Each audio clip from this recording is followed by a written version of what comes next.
This evening, we're finding out more information about actors being paid to support Entergy's proposed gas plant at city council meetings. Now, this is a story we've been covering for months, and now we're hearing from the company Entergy hired and the subcontractor.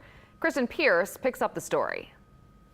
On Thursday, Entergy New Orleans released a statement denying responsibility for paid actors to attend city council meetings and speak in favor of a $210 million gas plant.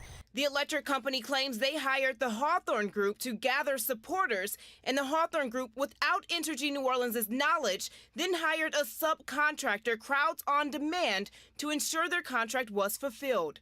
The Hawthorn Group released this statement saying they were unaware Crowds on Demand would hire people to attend those meetings. The statement reads, "Paying participants was not requested or authorized by our client or by Hawthorn. But when you head to Crowds on Demand's website, the first thing you see is hire demonstrators." And this is what the CEO told CBS News in 2015 about his company. You want the world to think that it's really a, genuine crowd, and that's what we do.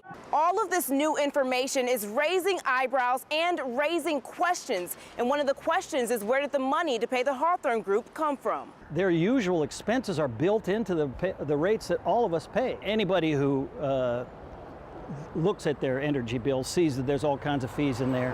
Where's the fee for the actors? Eyewitness News was first to report that actors were hired to attend and speak in favor of Entergy's proposed power plant in New Orleans East. The new information this week has opponents once again claiming this entire process to approve the gas plant was not fair.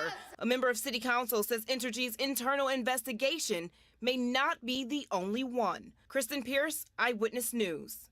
A spokesperson with Entergy New Orleans said the costs associated with the Hawthorn Group are going to be refunded to the utility and then distributed to nonprofits.